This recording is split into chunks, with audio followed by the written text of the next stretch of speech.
सितारा के साथ ये सब ज्यादती होने के बाद अब मजीद उसे कुछ समझ नहीं आ रहा होता, रो रो कर अपना बुरा हाल कर लेती है और फिर डायरेक्ट कॉल करती है नानी को और फिर सारा हाल नानी को सुनाती है और कहने लगती है कि नानी मैं अब मजीद इस घर में नहीं रह सकती, मेरा अब दम घुटने लगा है, खुदा के लिए मुझे यहाँ से ले जाए। वहाँ पर नानी ये बात सुनते ही एकदम से परेशान हो जाती है और बगैर किसी देर के वो फौरन से आ जाती हैं सितारा के यहाँ पर जब महरीन और ताहिर साहब नानी को देखते हैं तो पूछने लगते हैं कि अम्मा जी खैरियत तो है, कि अचानक कैसे आना हुआ। लेकिन अम्मा जी होंगी किसी को कोई खास रवैया नहीं देंगी बल्कि इग्नोर करती हुई सलार के कमरे की तरफ चली जाएंगी। और जब वहां पर सलार देखेगा कि नानी आ गई है, सलार पूछने लगेगा लेकिन नानी उससे भी कोई जवाब नहीं देंगी, सितारा को गले से लगाएंगी, उससे वजह पूछेंगी और उसे खामोश करवाएंगी। अब ऐसे में नानी सिर्फ सितारा का सामान पैक करती हैं, उसकी तैयारी करवाकर अपने हमरा लेकर जाने ही लगते हैं कि सलार पीछे से पूछने लगता है कि आखिर नानी हुआ क्या है, मुझे वजह तो पता चले, ऐसे अचानक कैसे आप सितारा को लेकर जा रही हैं।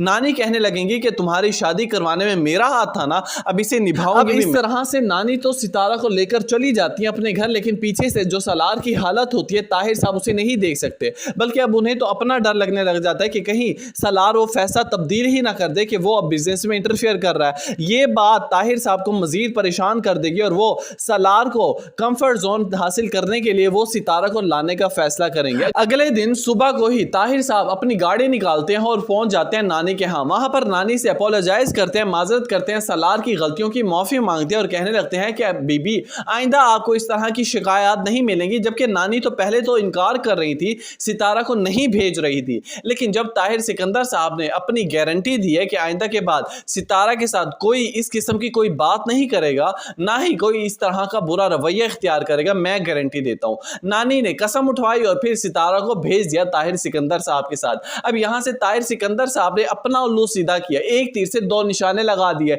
सलार को अपनी बातों में अपना रास्ता तो साफ कर लिया, लेकिन दूसरी तरफ से जो सितारा को वो यूज कर रहे हैं, सितारा के दिमाग में गलत फहमियां भर रहे हैं, कहने लगेंगे कि सलार ने तो तुम्हारे साथ गलत किया है, मैं ये बात मानता हूं, मैं अपने बेटे की गलती को निगलेक्ट नहीं करूंगा, उससे ज्यादती की है तुम्हारे साथ और तुम्हें पूरा राइट है कि तुम उससे अपना बदला लो, उससे माफी मंगवाओ या फिर तुम्हें पूरा हक है तुम अपने घर भी जा सकती हो, कोई जरूरत नहीं है इस शख्स के साथ रहने की जो तुम्हारी इज्जत ही ना करता हो। अब यहां पर सितारा को ऐसा लगेगा कि ताहिर सिकंदर साहब शायद मुझसे हमदर्दी कर रहे हैं, उन्होंने मुझे अपना लिया है, वो इस तरह की बातों को और ज्यादा सवार कर लेगी अपने ऊपर। घर लौटकर आने के बाद जब सितारा अपने कमरे में जाएगी तो सलार का मूड कुछ खास अच्छा नहीं होगा। वहां पर सितारा सलार को बोलने की कोशिश करेगी, उससे बात करने की कोशिश करेगी, लेकिन सलार उसे मुसलसल इग्नोर करेगा और कहने लगेगा कि तुम सारी जिंदगी सबका एतमाद कर लेना लेकिन मेरा एतबार ना करना, मैं जो तुम्हें समझाना चाह रहा हूं तुम्हें मेरी बात कोई समझ नहीं आई। वीडियो को लाइक करना मत भूलिएगा।